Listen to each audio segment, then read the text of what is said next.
Hello and welcome to Make the Logo Bigger. My name is Brenton. This podcast is your gateway into the world of advertising production, crafted especially for those who are stepping in new, aiming to become producers, or simply eager to understand the inner workings of advertising and marketing.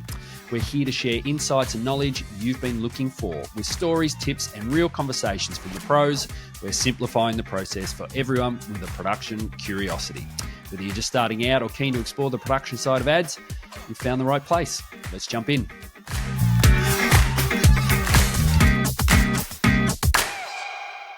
Ever wondered how a director convinces an agency or a client that their idea is the one? Before the cameras roll, before the budget's signed off, it comes down to one thing: the treatment. Now, I've had the chance to look at many treatments over the journey. I've costed up quite a few, had the privilege of reading lots of treatments when working in an agency. What do I think makes a great treatment?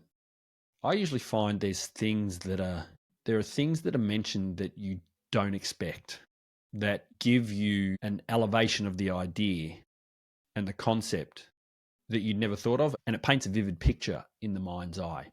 So, what is a treatment? Well, a treatment is the director's visual and written pitch deck. It's a sales tool. It's to communicate exactly how they're going to bring the script or the concept to life. So what's its purpose? Well, its purpose is to sell the creative vision. It's to build the trust with the agency and the client. And it's also to show the understanding of the tone, the brand, and the audience. And I guess the key point is with the treatments, it's not just showing what's going to be done, but how and why the idea should be done this way by this director. A great piece of insight from Heath George, episode 13 of the podcast. He said, a treatment isn't just about what's on the page, but it's the feeling that it leaves you with.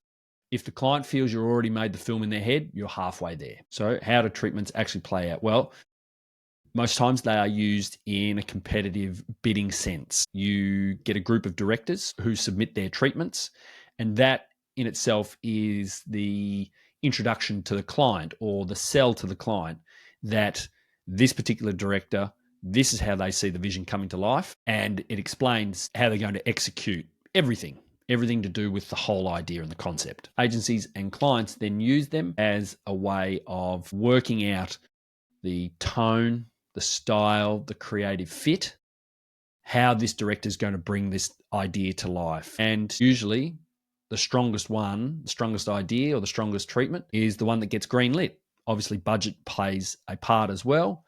And ultimately, the treatment makes or breaks who gets the job. Nat Taylor, episode 6 of the podcast. Sometimes a treatment is the only real way to see if a director and a brand are speaking the same language. Advertising Production Academy is a dedicated training platform for producers, marketers, and content teams working across advertising and creative production. With a focus on real-world application, the Academy offers free downloadable tools and a structured 6-week course that mirrors the actual flow of a campaign, from brief to final delivery.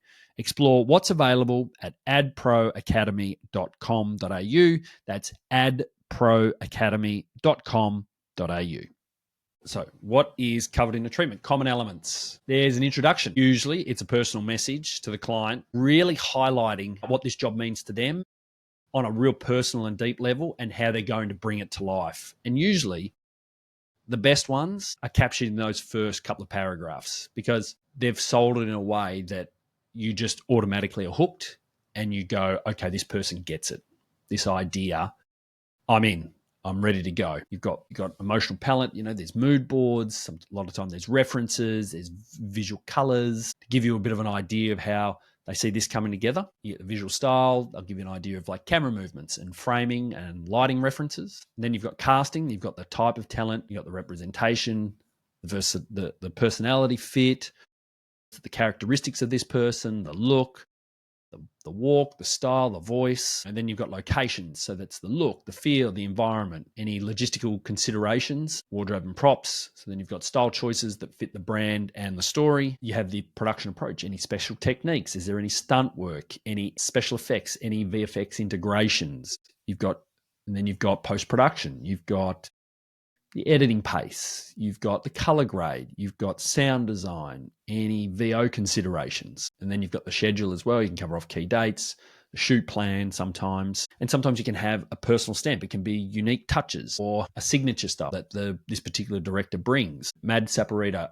episode 5 of the podcast. Her words of wisdom. Even wardrobe swatches and location reference photos can shift a client's decisions. Detail matters. And Wilf Sweetland, episode 11. If you leave it up to the client to imagine it, they'll imagine it wrong. You've got to spell it out for them. And so what makes the best treatments? Clarity instantly communicates the vision. Specificity avoids buzzwords and gives tangible examples. Strong images and a cohesive look. There's a narrative flow. It feels like a story and not a spec sheet. Personalization. The director's voice comes through, makes the client feel like this person actually gets it. Confidence. The moment you read it, you know it's in the right hands. Nigel Camilleri, episode 2 of the podcast. He said, a great treatment makes you forget you're reading. You're just watching the film in your head. Probably the best example I can give of what makes a great treatment is listen to episode 30 with Tim Potter. Tim mentions a particular director that he worked with. He was saying that this director, the opening paragraph, he personalized the idea, the concept, and what he was going to do. He told it in a way that as soon as you read it, you understood that this person knew exactly what they were doing with the treatment. And I guess that is probably the biggest part of what a great treatment is. It's that opening paragraph. It's that introduction. It's that, hey, I'm the director. This is my vision. But again, this is what it means to me.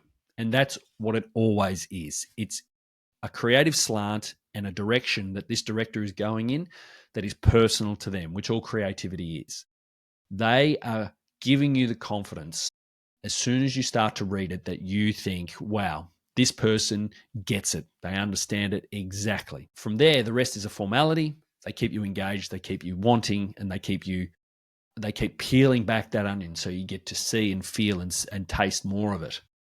But really, I think the best way is that right up front, that opening introduction, the director needs to have that connection, that real soul gut.